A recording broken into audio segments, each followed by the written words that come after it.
हळद रुसली कुंकू हसले या मालिकेच्या पुढील काही येणाऱ्या भागांचे अपडेट जाणून घेऊया आपल्या आजच्या या व्हिडिओमध्ये. चला तर मग प्रेक्षकांनो सुरुवात करूया आपल्या व्हिडिओला. तर आपण आता इथे पाहणार आहोत की आता इकडे कृष्णा आणि बाळजाबाई यांनी सगळं जेवण मिळून बनवलेलं असतं आणि आता इकडे मुद्दामून हे सगळं जेवण अनुसयाने खार करून टाकलेलं असतं. गावातले लोक आता जेवायला येतात तर खरं, पण जेवतात आणि नावं ठेवून निघून जातात आणि या सगळ्याचा बट्ट्या मात्र बाळजाबाईंच्या माथ्यावर मारला जातो की बाळजाबाईंनीच जाणून बुजून हे सगळं जेवण खराब केलेलं आहे. अनुसया म्हणत असते की हे बाळजा फक्त ना चांगलं वागण्याचं नाटक करू शकते, ही खरोखर कधी सुधारू शकतच नाही, ही खरोखर कधी चांगलं वागू शकत नाही, हिने जाणून बुजूनच हे सगळं केलेलं असणार. बघितलंत ना लोकांना किती त्रास झाला, लोकांना किती उलट्या झाल्या, लोक ओकत आपल्या घरातनं बाहेर पडली. आजपर्यंत रांगडे पाटलांच्या घरात असं कधीही घडलं नव्हतं की जेवणामुळे अन्नामुळे कोणाला एवढा त्रास झाला आहे. आता हिला मुद्दामून हे सगळं करायचं होतं म्हणून हिने केलं. त्याबरोबर दुष्यंतसुद्धा भडकतो आणि म्हणतो, हो बाळजाबाई, अहो काहीच वाटलं नाही का हो तुम्हाला हे एवढं सगळं ढोंग करताना, का उगाच लोकांच्या तोंडातलं अन्न काढलं. त्याबरोबर मग बाळजाबाई म्हणू लागते, दुष्यंता अरे काय बोलायलायस तू, हे नाही मला मान्य आहे तुझा माझ्यावर विश्वास नाही वगैरे, ते समजा ठीक आहे, अरे म्हणून तू माझ्यावरती एवढा मोठा ह्यो आळ घेशील की म्या चक्क जेवण खराब केलं म्हणून. दुष्यंता हे बघ, म्या असलं काय बी केलेलं नाही आहे, हवं तर म्या तुझी आण घेऊन सांगतो. अरे म्या कृष्णाबरोबर मिळून ह्या समध्या गोष्टींचा घाट घातला होता ना, मग मॅच कशापायी हे समजा काही खराब करण. दुष्यंता हे बघ, तुझा ना गैरसमज व्हायला आहे, खरं बोलायलो आहे म्या ह्यातलं काय बी केलेलं नाही आहे. त्याबरोबर मग कृष्णा ही दुष्यंताला म्हणत असते, दुष्यंत सरकार हे बघा, बाळजाबाई एवढं मनापासून पोटतिडकीनं सांगतायत तर त्या खरंच बोलत असतील. आणि तसंसुद्धा दुष्यंत सरकार तुम्ही हे कसं विसरताय की बाळजाबाई ह्या तुमची आई आहेत आणि म्हणून त्या कधीही तुमची खोटी शपथ घेणार नाही. म्हणून तुम्ही उगाचच बाळजाबाईंवरती ना जरा जास्त शंका घेताय. हे सगळं कुणी केलं आहे ते आपल्याला माहिती जरी नसलं तरी हे बाळजाबाईंनी नाहीच केलेलं. त्याबरोबर दुष्यंत काही ऐकायला तयारच नसतो. मग अढळरावसुद्धा दुष्यंतला म्हणतात, दुष्यंता हे बघ जरा शांत हो, हे बघ हे सगळं काही खरोखर बाळजानं केलं आहे असं मलासुद्धा नाही वाटत. नाही मला मान्य आहे तिच्यावरती विश्वास ठेवावा एवढी तिची लायकी नाहीच आहे अजूनही, पण तरीही माझा यावेळी तिच्यावरती विश्वास आहे. अरे एवढ्या या दिवसांमध्ये बाळजाबाई जे काही चांगलं वागते की नाही त्यावरून मलासुद्धा खात्री आहे की ती असं नाही करणार आणि जेवण खराब करून ती रांगडे पाटलांचं नाव नाही खराब करणार. तिला रांगडे पाटलांच्या नावाची खूप पर्वा आहे. त्याबरोबर हे सगळं ऐकून आता मग अनुसयाला खूप जास्त राग येतो. अनुसया विचार करते, हा माझा नवरा आहे, तब्बल 25 वर्ष मी याच्या प्रेमासाठी झुरत राहिले आणि आता जेव्हा मी परत आली आहे तेव्हा याला ह्याच्या दुसऱ्या बायकोची बाजू घ्यायची. नाही काहीही झालं तरी असं चालणार नाही. मग आता अनुसयाला खूप जास्त अढळरावांचा राग आलेला असतो. ती म्हणत असते, जर हा अढळरावच ह्या बाळजाच्या पारड्यात सरकला तर मग सगळी प्रॉपर्टी मिळवण्याचं माझं स्वप्नच राहील. काहीही झालं तरी या बाळजाला प्रॉपर्टीतून हकलवायचं असेल तर ह्या अढळरावाचा पहिला बंदोबस्त करावा लागेल, मगच या दुष्यंतला सुद्धा प्रॉपर्टीतला हिस्सा मिळणार नाही. जर ह्या अढळरावानं प्रॉपर्टीचे हिस्से केले तर दुष्यंतला अर्धी प्रॉपर्टी आणि माझ्या समरला अर्धीच मिळणार. पण जर हा अढळराव ह्या जगातच नसला तर लग्नाच्या बायकोचा मुलगा आणि पहिला वारसदार म्हणून समरला सगळी प्रॉपर्टी मिळणार. मग आता इकडे ती ठरवते की अढळरावांचा काटा काढायचा. तर दुसऱ्या बाजूला इकडे आता मग अढळराव, कृष्णा आणि आता इकडे आबा ह्या तिघांमध्ये चर्चा सुरू असते की मी काय बी केलेलं नाही आहे असं बाळजाबाई सांगत असतात. कृष्णा म्हणत असते, बाळजाबाई हे बघा, तुम्हासनी काय बी सांगायची आणि समजवायची गरज नाही आहे, मला ठावं आहे हे समजा काही तुम्ही केलेलं नाही आहे. अहो हाय माझा तुमच्यावर तेवढा विश्वास. आणि राहिला प्रश्न दुष्यंत सरकारांचा, तर तुम्ही उगाचच त्यांचं बोलणं एवढं मनावर घेऊ नकासा.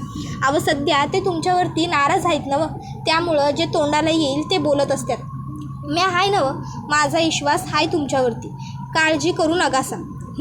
आणि त्यानंतर मग आता इकडे जी आता अनुसया असते ती आढळरावांच्या खोलीमध्ये रात्रीची आलेली असते, कारण तिला आता आढळरावांना संपूर्णच टाकायचं असतं आणि सर्व विषय मिटवायचा असतो. मग जेव्हा रात्री आता ती आढळरावांच्या खोलीत येते तेव्हा खोलीत येऊन ती म्हणत असते, आढळराव मला माफ करा, आता तुम्हाला संपवल्या बिगर माझ्याकडं काय बी पर्याय नाही. एवढी वर्षं मी तुमच्या प्रेमासाठी तडपलो थांबलो आणि तुम्ही काय केलात, मी परत इथं सामने आलेली असताना बी त्या बाळजाची बाजू घेतलं असं ना, त्यामुळं आता तुमचा खेळ संपला. आणि मग अनुसया आढळरावांच्या पोटामध्ये चाकू खुपसते. त्याबरोबर आता लाईट लागतात रूमच्या आणि आता तिकडे कृष्णा, बाळजाबाई आणि आढळराव हे येऊन अनुसयाच्या समोर उभे राहतात. आता अनुसया त्या तिघांना समोर बघते आणि मग ती पटकन आता समोर असलेल्या बेडवरती जी चादर असते ती काढते, तर तिला दिसतं की तिथे सगळ्या उशा ठेवलेल्या असतात. मग कृष्णा म्हणते, सासूबाई काय हो, नेम हुकला तुमचा, आबासनी काय बी झालेलं नाही आहे. त्याबरोबर मग आता अनुसया पूर्ण घाबरलेली असते. बाळजा म्हणते, काय गं, तुला काय वाटलं होतं माझ्या नवऱ्याचा तू जीव घेशील आणि म्या तुला इतक्या सहजासहजी सोडून देईन होय.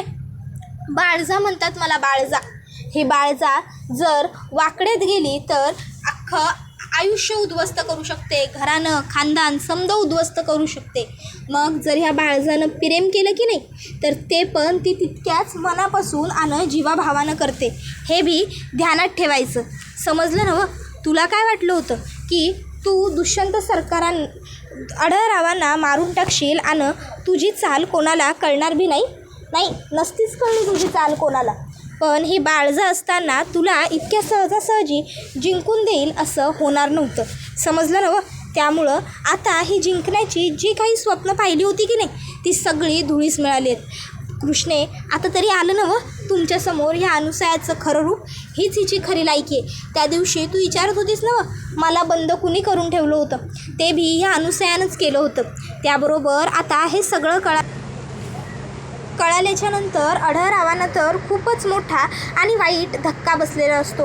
आढळराव म्हणत असतात की माझा तर या सर्व गोष्टींवरती विश्वासच बसत नाही आहे की बाळजा ह्या थराला पण जाऊ शकते. अनुसया, तू इतकं नीच का वागलीस? बाळजा, अगं तू म्हणत होतेस तेच बरोबर होतं, ह्या अनुसयाची लायकी नाहीच आहे रांगडे पाटील म्हणून घेण्याची. त्याबरोबर मग आता अनुसया ही म्हणायला लागते की काय बोलायला आहे तुम्ही थोरले मालक, म्या तुमची लग्नाची बायको आहे, माझं प्रेम आहे तुमच्यावर. त्यावर आढळराव आता सरळ येतात आणि अनुसयाच्या एक खणखणवून मुस्काटात लगावून देताना म्हणतात, लाज वाटत नाही का प्रेम या शब्दाचा उल्लेख सुद्धा तुझ्या तोंडानं करायला? अगं नीच नालायक बाई, आजपर्यंत तू फक्त आणि फक्त मला त्रास दिलेला आहेस, कारण मी इतकी वर्ष तुझ्या प्रेमाच्या आशेमध्ये झुरत राहिलो. मला वाटत होतं माझ्यामुळे तुझ्यावरती अन्याय झाला आहे, माझ्यामुळे तुला एकटेपणाचं आयुष्य जगायला लागलं, पण तसं काही नाही आहे. तुझी ती लायकी आहे.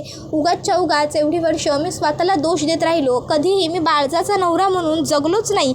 मी सुद्धा माझ्या बाजूने तिला खूप त्रास दिला, जेणेकरून की तिने तुला मारलं होतं याचा बदला घेण्यासाठी, पण आज मला तुझी लायकी समजली. त्याबरोबर मग बाळजाबाई आता आढळरावांना म्हणतात, मालक बास करा, काय चाललंय, कशापायी उगाच तुम्ही आता तिला मारायलायसा? उगाच तिच्यावर हात उगारून तुम्ही तुमचे हात खराब करून घेऊ नकासा. त्यापेक्षा मला काय वाटायला माहिती आहे का, आपण ना हिला थेट घरातनं बाहेर काढून टाकूया. तसं बी या घरात राहण्याची हिची कुवत नाहीच आहे हे आपल्याला कळले. जी तुमच्या जीवावर उठते ती उद्या घरातल्या समद्यांच्या जीवावर उठायला कमी करणार नाही, असं कशावर ना. म्हणून मी म्हणालो हिला घरातनं कायमची बाहेर काढून टाका. एक डाव हे ब्यात घरातनं बाहेर गेली की नाही की मग समजा व्यवस्थित होईल. आता हे सगळं काही समरने सुद्धा ऐकलेलं असतं, पाहिलेलं असतं.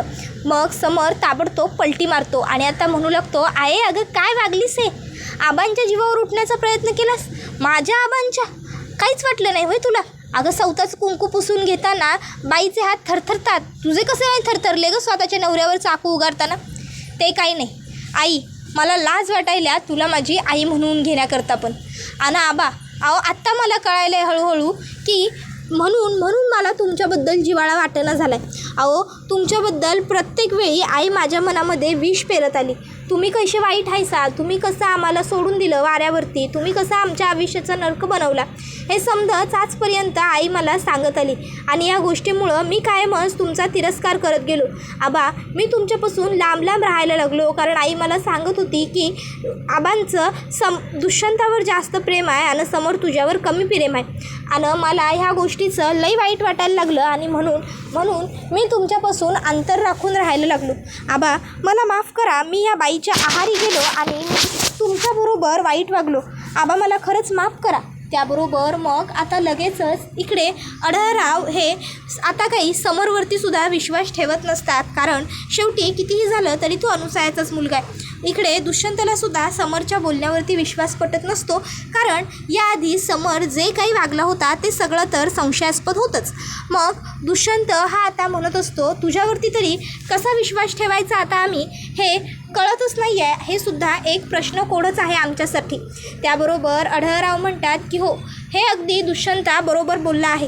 तुझ्यावरती तरी विश्वास आम्ही कसा ठेवायचा, कशावरून तू तुझ्या आईला सामील नाहीस. त्याबरोबर मग आता लगेचच कृष्णा हिला समरची दया येते आणि कृष्णा म्हणते, अहो आबा, दुष्यंत सरकार, तुम्ही दोघं हे समजा काय बोलायला आहे. हे बघा, तुम्ही उगाचच्या उगाच समरवरती शंका घेताय, हेच चुकीचं आहे. अहो, समर खरोखर चांगला पोरगा आहे. आणि दुष्यंत सरकार, बाळजाबाईंनी आधी पण किती पापं केली, किती कर्मकांड केले का नाही, पण आता त्या सुधारल्या, ते ठीक आहे. पण म्हणून आबांनी कधी तुमचा राग केला का, तुम्हाला नाकारलं का, नाही ना. मग तसंच अनुसया सासूबाई बी जरी चुकीचं वागत असल्या तरीसुद्धा या सगळ्यामध्ये आपण समरला कशापायी खेचायचं. समरची काय चूक आहे, समरला उलट त्याची चूक कळल्या आणि तो आबांची माफी मागून आबांच्या जवळ परत यायला तयार बी आहे. मला वाटतं आपण उगाचच्या उगाच समरवरती कसला बी राग काढायला नको. समरला आपण आपल्या कुटुंबाचा भाग म्हणून स्वीकारायला हवं.